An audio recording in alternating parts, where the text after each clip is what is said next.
Hello friends, welcome to my YouTube channel GK and mathematics in easy way. आज के video में आपके लिए टॉपिक लेके आई हूँ मैट्रिक्स, ठीक है, जो कि मैथ्स का टॉपिक है। देखिए, सबसे पहले मैट्रिक्स की डेफिनेशन देख लेते हैं कि मैट्रिक्स होता क्या है। देखो, पंक्ति और स्तंभों में किसी सुनिश्चित क्रम से व्यवस्थित संख्याएं, ठीक है। पहली चीज तो पंक्ति और स्तंभ, ठीक है, पंक्ति भी है और स्तंभ भी है। जो ऐसे लाइन होती है उसको हम क्या कहते हैं, पंक्ति, और जो ऐसे लाइन होती है उसको हम क्या कहते हैं, स्तंभ, ठीक है। ये हो गई आपकी रो और ये हो गए आपके कॉलम, ठीक है ना। अगर कोई संख्याएं हैं उनको आप पंक्ति और स्तंभों में किसी सुनिश्चित क्रम से व्यवस्थित कर देते हैं तो जो आयताकार समूह लिखा जाता है, आयताकार समूह, तो जो आयताकार समूह में नंबर लिखे होते हैं उन्हें हम क्या कहते हैं, मैट्रिक्स, या फिर हम उन्हें क्या कहते हैं, आव्यूह, ठीक है। मैट्रिक्स का आपको हिंदी में नेम भी याद रखना है, आव्यूह, ठीक है। अब देखो, सपोज मैंने रो में नंबर लिख दिए 1 2 3, मैंने इस तरीके से कुछ नंबर लिख दिए, क्लियर। या फिर मैं कॉलम में लिख देती हूँ इन्हीं को 1 2 3, ठीक है। तो कुछ संख्याओं को मैंने क्या किया है, पंक्ति में भी लिख दिया है और उसको स्तंभ में भी लिख दिया है। तो इनका जो ग्रुप होगा, ठीक है, इनका जो समूह बनेगा, उस समूह को हम क्या कहेंगे, मैट्रिक्स कहेंगे। सपोज ये 1 2 3 है, तो मैंने यहाँ पे क्या कर दिया, इनको बॉक्स में बंद कर दिया, तो ये इनका एक समूह बन गया, तो हम इसे क्या कहेंगे, मैट्रिक्स, ठीक है। 1 2 3 मैंने इसको क्या किया, एक ग्रुप में लिख दिया, समूह बना दिया, तो इसको हम क्या कहेंगे, मैट्रिक्स, ठीक है। आव्यूह, आव्यूह, क्लियर। अब देखो, जरूरी नहीं है कि आप एक ही रो लो। सपोज मैंने यहाँ लिखा 2 3 5 1 2 3, सपोज 6 7 और ले लेते हैं, ठीक है। 0 -5 2/3 √3, ठीक है। मैंने कुछ ऐसे नंबर्स लिखे हैं, इन नंबर्स को मैंने रो में भी लिखा है 2 3 5 1, ये फर्स्ट रो में हो गए, 1 2 3 7 ये सेकंड रो में हो गए, 0 -5 2/3 √3, तो ये थर्ड रो में हो गए, ठीक है। अगर कॉलम की बात की जाए तो 2 1 0 3 2 -5 5 3 2/3 6 7 √3, तो ये हो गए आपके कॉलम में। अगर इन सारे नंबर्स को मैं बॉक्स में बंद कर देती हूँ, ठीक है, मैंने इसको क्या किया है, बॉक्स में बंद कर दिया, तो ये जो ग्रुप बना है नंबर्स का, इस ग्रुप को ही हम क्या कहेंगे, मैट्रिक्स। इतना क्लियर हुआ कि मैट्रिक्स होता क्या है। अब देखिए, दूसरा पॉइंट आता है कि आप मैट्रिक्स को रिप्रेजेंट कैसे करोगे। तो रिप्रेजेंट करने के लिए आप ABCD के जो कैपिटल लेटर है उनको यूज में लोगे, जैसे capital A, capital B, capital P, capital Q, clear. तो जो मैट्रिक्स है उसको रिप्रेजेंट करने के लिए आप कैपिटल ABCD यूज में लोगे। जैसे कि मैंने लिखा मैट्रिक्स A है, कोई भी मैट्रिक्स मैंने A मानी है जिसके एलिमेंट्स क्या हो गए, ये सब हो गए, ठीक है, संख्याएं उसमें ये है, इसको मैंने A लिख दिया। अब देखो, अगर कोई अंदर एलिमेंट होते हैं, ठीक है, अगर एलिमेंट हमें नहीं पता होते तो इन एलिमेंट्स को आप क्या मानोगे, तो इनको रिप्रेजेंट करेंगे स्मॉल ABCD से, small a, small b, small c, clear. जैसे मान लो एक मैट्रिक्स में यहाँ लिख रही हूँ ABX0, ठीक है, और मैंने यहाँ लिखी है मैट्रिक्स P, तो जो मैट्रिक्स का नेम है वो मैंने लिखा है कैपिटल P से और इसके एलिमेंट्स को मैंने लिखा है स्मॉल, ठीक है। दूसरा पॉइंट आपको ये ध्यान रखना है। तीसरा पॉइंट आपको इसमें क्या ध्यान रखना है, जब आप मैट्रिक्स पढ़ते हो कि मैट्रिक्स के अंदर जो भी नंबर्स लिखे हुए होते हैं, मैंने यहाँ लिखा है संख्याएं, ठीक है, ये संख्याएं कैसी संख्या हो सकती है, क्या ये रेशनल नंबर होंगे, इरेशनल होंगे, रियल होंगे, इंटीजर होंगे, इमेजिनरी नंबर होंगे, कैसे नंबर होंगे। तो ये आपके लिए ध्यान रखना है कि ये जो अंदर नंबर्स होंगे या कोई से भी नंबर ले सकते हो, ठीक है। आप चाहो तो यहाँ पे plus positive, all positive numbers ले लो, चाहे तो ऑल नेगेटिव नंबर ले लो, आप 0 भी लिख सकते हो, रेशनल नंबर भी लिख सकते हो, क्लियर, अंडर रूट वाले नंबर भी लिख सकते हो, इरेशनल नंबर, ठीक है, या फिर आप इमेजिनरी भी लिख सकते हो। सपोज मैंने आयोटा लगा दिया 3 आयोटा, तो आप इस तरीके से इमेजिनरी नंबर भी लिख सकते हो। तो मैट्रिक्स में जो नंबर्स को आप इंक्लूड करने वाले हो वो ऑल टाइप ऑफ नंबर्स होंगे, क्लियर। ये पॉइंट भी आपको ध्यान रखना है। नेक्स्ट पॉइंट हमारा आता है मैट्रिक्स का क्रम, या फिर हम इसको कोटि भी बोल सकते हैं, या फिर बोलेंगे ऑर्डर ऑफ ए मैट्रिक्स, ठीक है, कि मैट्रिक्स का जो क्रम होता है वो क्या होता है, ठीक है। तो देखिए, सपोज मैंने यहाँ पे कोई मैट्रिक्स ली है, मैट्रिक्स P, जिसके एलिमेंट मैंने लिए हैं A B C D E F G H I, ठीक है, ये मैंने कुछ एलिमेंट्स लिए हैं, क्लियर। अब देखो, अगर मैं आपको पूछूं कि इस मैट्रिक्स के अंदर पंक्तियां कितनी हैं, तो आप पंक्ति काउंट करोगे, पंक्ति नंबर 1, पंक्ति 2 3, ठीक है, पंक्ति को हम रो भी बोलते हैं, तो ये हो गई R1 R2 और ये हो गई आपकी R3, ठीक है, पंक्तियां हो गई। अगर मैं आपको पूछूं इसमें कॉलम कितने हैं, तो कॉलम ये हो गया एक C1, ये दूसरा कॉलम हो गया C2 एंड ये थर्ड कॉलम हो गया C3, ठीक है। तो क्या क्या इसमें लिखा हुआ है कि P मैट्रिक्स के अंदर टोटल रो कितनी है 3 और कॉलम कितने हैं 3, ठीक है। तो इस मैट्रिक्स का जो ऑर्डर आने वाला है उसको हम क्या कहेंगे, ऑर्डर आएगा इसका 3×3, ठीक है, क्लियर। 3×3 आएगा, इसको किसको रिप्रेजेंट करेगा, मैट्रिक्स का क्रम, कोटि या फिर ऑर्डर ऑफ ए मैट्रिक्स, ठीक है। हम जनरल फॉर्म में अगर देखें तो हम ये देखते हैं कि कोई मैट्रिक्स P जिसके अंदर कितने रो हो, m रो हो, ये 1 रो, ये रो नंबर सेकंड, ऐसे करके खूब सारी रो दे रखी है और लास्ट जो रो है इसको क्या बोला गया है, m बोला गया है, ठीक है, रो m। कॉलम की बात करें, ये कॉलम 1, ये हो गया कॉलम 2, ऐसे करके कितने कॉलम दे रखे हैं आपको, n कॉलम गिवन है, ठीक है। तो m अगर रो है, n अगर कॉलम गिवन है, तो हम क्या बोलेंगे कि ये जो मैट्रिक्स A है इसका ऑर्डर क्या होने वाला है, सबसे पहले आपको लिखना है row, number of row, last में लिखना है नंबर ऑफ कॉलम। तो इसका जो ऑर्डर आने वाला है वो क्या आने वाला है, m×n, ये चीज आपको ध्यान रखनी है, ठीक है। m अगर रो हो, n अगर कॉलम हो, तो इसका ऑर्डर क्या आएगा, m×n, ठीक है। उसके बाद देखिए इसके अंदर पॉइंट्स क्या याद रखने हैं कि आपका ऑर्डर तो आ गया m×n, ठीक है। इसके अंदर जो टोटल एलिमेंट होंगे या फिर हम इनको बोल सकते हैं टोटल अवयव कितने होंगे, कितनी अंदर संख्याएं होगी। तो अगर इन दोनों को आप इंटू कर दोगे ना, तो रियल में जो नंबर आने वाला है इसका मतलब उस मैट्रिक्स के अंदर इतने अवयव होंगे, अवयवों की संख्या इतनी होगी। जैसे इसमें देखते हैं, मैंने यहाँ पे 3 लिया था रो और कॉलम भी क्या लिया था 3, तो इसका ऑर्डर कितना आ गया था 3×3, ठीक है। अगर मैं आपको इसमें एलिमेंट्स पूछती हूँ कि टोटल एलिमेंट्स कितने हैं या टोटल अवयव कितने हैं, तो 3 3 × 9 इतना आएगा। चलो काउंट करते हैं, 1 2 3 4 5 6 7 8 9, यानी टोटल कितने नंबर है अंदर, जो यहाँ पे अपन ने लिखा था संख्याएं, उनका ग्रुप, तो टोटल संख्याएं कितनी आ गई, 9 आ गई। तो हम यहाँ कितने लिखेंगे कि 9 इसके अंदर संख्याएं हैं या 9 अवयव हैं या फिर 9 एलिमेंट है, ठीक है। तीसरी चीज आपको इसके अंदर क्या रखनी है यार, अगर किसी मैट्रिक्स का आपको ऑर्डर गिवन है कितना m×n और ये पूछा जाए क्या n×m अगर किसी दूसरे मैट्रिक्स का ऑर्डर है, ठीक है, तो क्या ये दोनों मैट्रिक्स एक ही होंगी, इक्वल होंगी, तो ऐसा बिल्कुल नहीं होगा। देखो क्या इसका मतलब क्या हुआ, सपोज मैंने एक मैट्रिक्स ली है P जिसके एलिमेंट है 1 2 3 4 5 6, ठीक है। अगर मैं आपको इसका ऑर्डर पूछूं तो ऑर्डर कितना आने वाला है, ये है R1, ये है R2, ठीक है, ये है कॉलम 1, कॉलम 2 और ये है आपका कॉलम 3। तो टोटल क्या आएगा m×n, तो नंबर ऑफ रो कितनी है 2 इंटू नंबर ऑफ कॉलम कितने हो गए 3, तो इसका ऑर्डर कितना आ गया 2×3, क्लियर। अब मैं एक मैट्रिक्स और लिखती हूँ B, इसमें लिखती हूँ 1 2 3, जो आपके रो थे उसको कॉलम में लिख देती हूँ 1 2 3 और यहाँ लिख देती हूँ 4 5 6।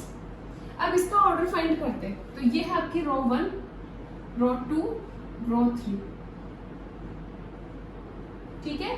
कॉलम देखते हैं, कॉलम 1 कॉलम 2, दो ही कॉलम है इसके अंदर, तो इसका ऑर्डर क्या आया अपने पास 3×2। तो यही तो बात बोली थी यहाँ पे कि m×n, यानी कि क्या 2×3 ऑर्डर की कोई मैट्रिक्स 3×2 ऑर्डर की मैट्रिक्स के इक्वल होती है या नहीं होती है, यहाँ क्वेश्चन मार्क, ठीक है। तो अभी हम देखेंगे क्या ये 1 2 3 4 5 6 जो आपको ऐसे मैट्रिक्स दे रखी है, क्या ये इस मैट्रिक्स के इक्वल आपको दिख रही है, ऐसा है नहीं। तो हम क्या बोलेंगे कि अगर किसी मैट्रिक्स का ऑर्डर m×n है तो ये जरूरी नहीं है कि किसी और मैट्रिक्स का ऑर्डर अगर n×m है तो ये दोनों क्या हो, इक्वल हो। इतना क्लियर हुआ। मैट्रिक्स में इतना करने के बाद हम देखते हैं कि मैट्रिक्स के अंदर जो एलिमेंट्स लिखे हुए होते हैं इनका एड्रेस हम कैसे चेक करते हैं, ठीक है। मैंने यहाँ पे आपको एक मैट्रिक्स दी है A और जिसका ऑर्डर लिखा है m×n। ये जो ऑर्डर लिखा हुआ है इससे आपको एक चीज क्लियर हो जानी चाहिए कि नंबर ऑफ रो वो कितनी है इसके अंदर m, ठीक है। हॉरिजॉन्टल जो लाइन होती है, क्षैतिज जो रेखा होती है उसको हम क्या कहते हैं रो, और नंबर ऑफ कॉलम इसके अंदर कितने हैं वो है आपका m, क्लियर। यानी कि जो ऊर्ध्वाधर रेखाएं हैं वो कितनी है n है, क्लियर। इतनी चीज तो आपकी क्लियर हो जानी चाहिए कि रो क्या होगी, कॉलम क्या होगी। इसका मतलब ऐसे जो लाइनें लिखी हुई है वो टोटल कितनी लिखी हुई है, m लिखी हुई है, ठीक है। तो मैं इसको बोलूंगी अगर रो 1, इसको मैं बोलूंगी रो 2, इसको क्या बोलेंगे रो 3 डैश डैश डैश, ये कौन सी रो हो गई, रो नंबर m। क्लियर इतना। अब देखो एड्रेस कॉलम देखते हैं, कॉलम इसका मतलब ये है आपका कॉलम नंबर 1, ये है column 2, column number 3 dash dash dash, ये है आपका कॉलम नंबर n, ठीक है। अब देखो एड्रेस, ये जो एलिमेंट है इधर से भी पहले नंबर पे और इधर से भी पहले नंबर पे, ठीक है। तो हम इसको क्या बोलेंगे, ये पहली तो रो में लिखा हुआ है और पहले ही कॉलम में है, और m इंटू n का मतलब पहले किसका एड्रेस आएगा, रो का एड्रेस। तो कौन से नंबर की रो में है, ये पहली रो में। तो हमने क्या लिखा, a पहली रो है इसलिए लगाया 1, कॉलम में इसका पहला है तो हमने लगाया 1, तो इसका एड्रेस क्या हो गया, A11, ठीक है। दूसरे एलिमेंट पे जाते हैं। अब ये पहली रो में है तो इसका जो एड्रेस आएगा 1 ही आएगा, लेकिन इसका कॉलम चेंज हो गया, पहले कॉलम में नहीं, अब ये कौन से कॉलम में आ गया, दूसरे कॉलम में। तो हम यहाँ कॉलम का नंबर कितना लिखेंगे, 2, ठीक है। अगले पे जाते हैं, भाई ये पहली पंक्ति में लिखा हुआ है इसीलिए ए का क्या लिखा हुआ है 1, रो तो 1 ही है इसकी, कॉलम कौन सा हो गया, थर्ड कॉलम हो गया, तो हम यहाँ क्या लिखेंगे 3, ठीक है। मैंने आगे स्पेस खाली छोड़ा है कि इसका एड्रेस कैसे लिखेंगे, ठीक है। ये मैंने सारे कुछ खाली छोड़े ताकि आपको समझ में आए। देखो ये पहली ही रो में चल रहा है तो ये भी एलिमेंट पहली रो में ही तो है, इसका मतलब इसका जो पहला लेटर आने वाला है वो तो क्या हो गया, 1 हो गया। अब कॉलम कितने हैं, ये कॉलम 1 था, column 2, column 3 dash dash dash, ये कौन सा कॉलम चल रहा था, कॉलम नंबर n हुआ, तो इसका मतलब यहाँ हम क्या लिखेंगे, n लिखेंगे, ठीक है।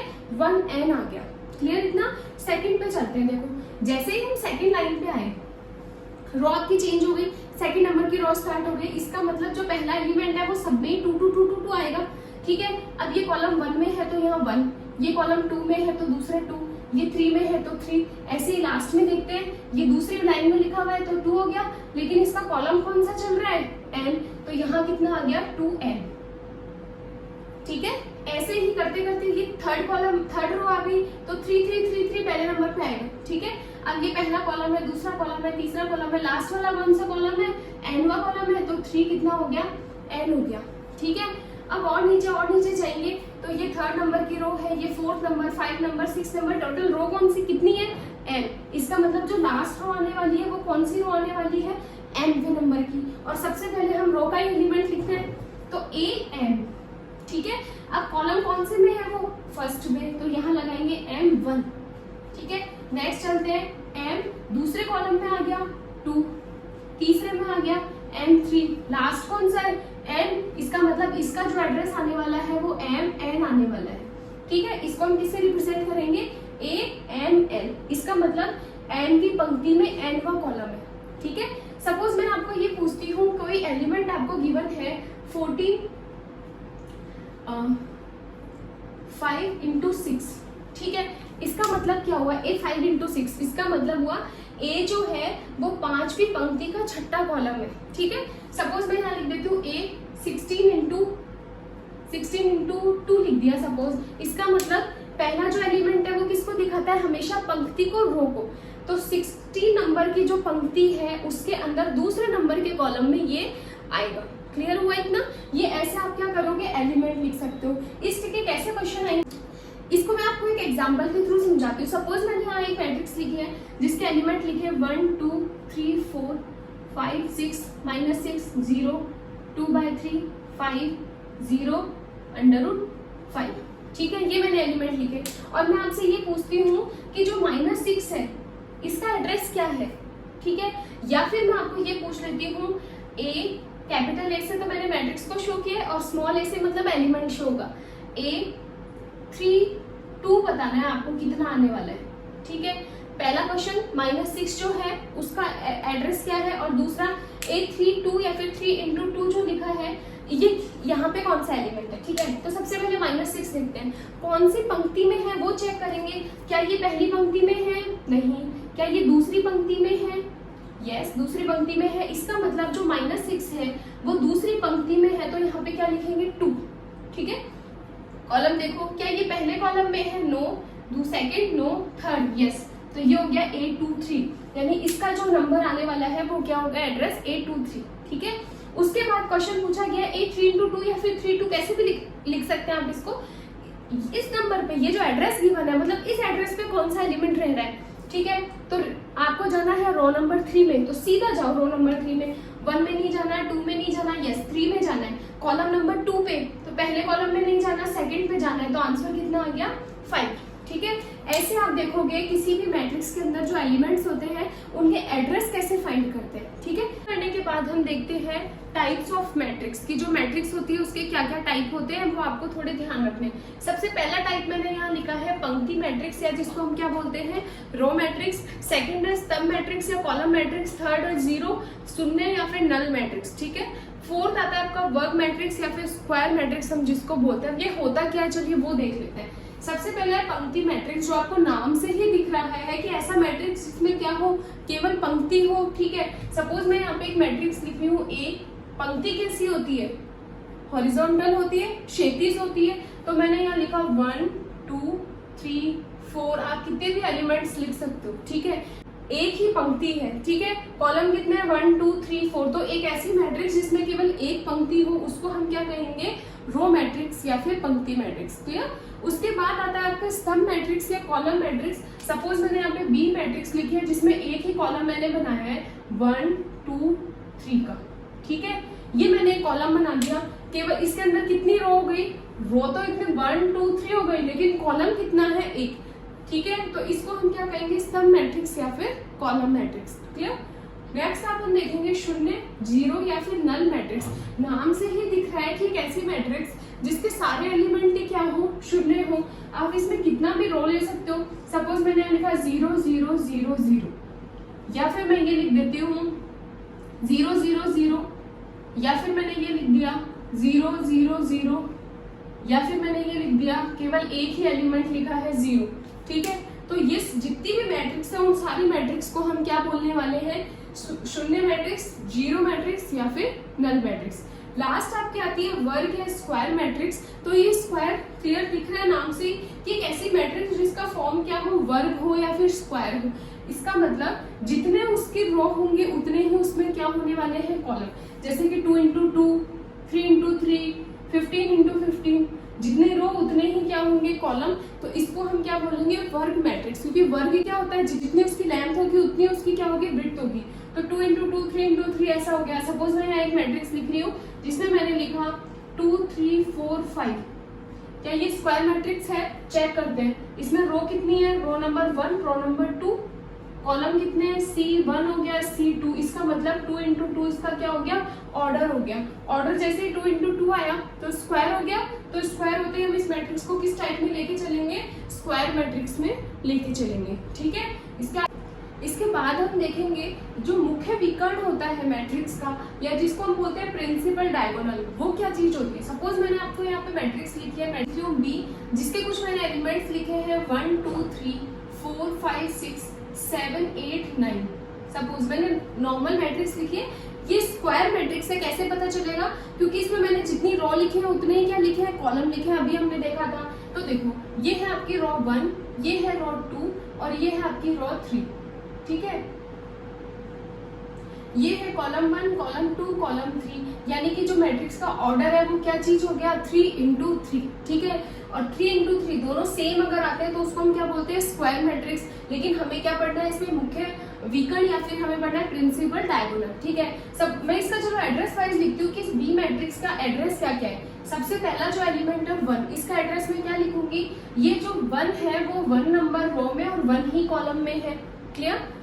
1 रो है लेकिन कॉलम सेकंड है, रो 1 है लेकिन कॉलम इसमें थर्ड हो गया। नेक्स्ट लिखते हैं A2 1 2 2 एंड 2 3। लास्ट हो गया A3 1 3, क्यों हुआ, क्योंकि रो कौन सी आ गई, थर्ड आ गई। A3 2, क्योंकि कॉलम नंबर 2 हो गया। ये कॉलम 3 है तो मैंने यहाँ लिखा कॉलम 3 यानी A3 3, ठीक है। और इसका ऑर्डर क्या आ गया, 3 × 3, क्लियर। अब देखो मैंने यहाँ लिखा है मुख्य विकर्ण। तो मुख्य विकर्ण का मतलब क्या होता है, एक ऐसी मैट्रिक्स जिसमें अपन को वो एलिमेंट उठाने हैं जिसका जो रो का नंबर है वही उसका क्या होना चाहिए, कॉलम का नंबर होना चाहिए। जैसे मैंने लिखा AII, आई नंबर की तो रो है और आई नंबर का ही कॉलम है। ऐसा कुछ भी लिख सकते हो। AJJ, जे नंबर की रो है, जे नंबर का ही कॉलम है। के XYZ आप कुछ भी लिख सकते हो, ठीक है, यानी जितने नंबर की रो उतने ही नंबर का कॉलम। तो चलिए वैसे हम इसमें छांटते हैं, ऐसा कौन सा एलिमेंट है, देखो ये वाला, ठीक है, A11 पहले नंबर की रो पहले नंबर का ही कॉलम। इसके अंदर देखते हैं दूसरे नंबर की रो दूसरे नंबर का कॉलम, तीसरे नंबर की रो और तीसरे नंबर का ही क्या है इसमें कॉलम है। तो हमें क्या दिख रहा है, एक डायगोनल दिख रहा है या नहीं दिख रहा है, ठीक है, यानी कि किसी भी मैट्रिक्स में ऐसे जो विकर्ण बनेगा उसी को हम क्या बोलेंगे, मुख्य विकर्ण या फिर प्रिंसिपल डायगोनल। देखो विकर्ण ऐसे भी बनते हैं लेकिन वो मुख्य विकर्ण नहीं होगा, क्योंकि इसकी कंडीशन क्या है, I यानी जो रो है वही कॉलम, तो उसको सेटिस्फाई नहीं करा। क्या कर रहा है, क्या 1 3 रो तो इसके अंदर 1 है, कॉलम नंबर 3 है, सेटिस्फाई नहीं कर रहा, इसका मतलब ये वाला जो विकर्ण है ये इसके अंदर नहीं आएगा, विकर्ण ये आएगा, ठीक है। तो इसके अंदर जब हम अपनी जो क्वेश्चन है उसके अंदर आते हैं तो हमें क्या दिख रहा है कि ऐसा हमें एक विकर्ण दिख रहा है जिसमें एलिमेंट कौन कौन से लिखे हुए हैं, 1 5 और 9, ये 3 एलिमेंट लिखे हुए हैं। तो ये जो बी मैट्रिक्स मैंने क्वेश्चन में दी थी, इसके मुख्य विकर्ण के एलिमेंट कौन कौन से हो जाएंगे, 1 5 9। ये वाला विकर्ण नहीं होगा, समझ में आ गया ना, कि जो एलिमेंट जो रो नंबर होगी वही कॉलम नंबर होगा, वही अपन को लेना है, तो वो ऐसे ही आएगा ऑलवेज, ठीक है। उसके बाद देखो एक नया एक वर्ड और आता है इसके अंदर, ट्रेस, या फिर हम उसको क्या बोल देते हैं, अनुरेख। इसका मतलब क्या होता है, ट्रेस या फिर अनुरेख का, अगर हम किसी भी स्क्वायर मैट्रिक्स ही होगी, कहीं आपके माइंड में ये चीजें तो नहीं आ रही है, 2 3 4 5 6 7, इसके अंदर अपन डायगोनल कैसे निकालेंगे, तो देखो डायगोनल इसके अंदर नहीं निकलेगा, क्यों, क्योंकि स्क्वायर मैट्रिक्स नहीं है, इसका जो कोटि है ऑर्डर है वो क्या होगी, 2 into 3, ठीक है, स्क्वायर मैट्रिक्स नहीं है। तो जो स्क्वायर मैट्रिक्स होगी ऑलवेज उसमें आपको प्रिंसिपल डायगोनल फाइंड करना है, ठीक है। अब अगर आगे एक नया पॉइंट आता है ट्रेस और अनुरेख, जिसको हम हिंदी में बोलेंगे, इसका मतलब क्या होता है, अगर हम किसी भी स्क्वायर मैट्रिक्स के प्रिंसिपल डायगोनल्स के एलिमेंट या फिर मुख्य विकर्ण के अवयवों को क्या कर दें, सम कर दें या फिर इनको ऐड कर दें, प्लस कर दें, तो जो भी नंबर हमें मिलेगा उसको हम क्या कहेंगे, ट्रेस या फिर अनुरेख। तो चलिए इसी का निकाल लेते हैं, 1 + 5 + 9 अगर करेंगे तो कितना आ जाएगा, 15। यानी इस क्वेश्चन में अगर पूछा जाए कि बी मैट्रिक्स का ट्रेस कितना है तो आपको आंसर क्या देना है, 15। क्लियर हुआ।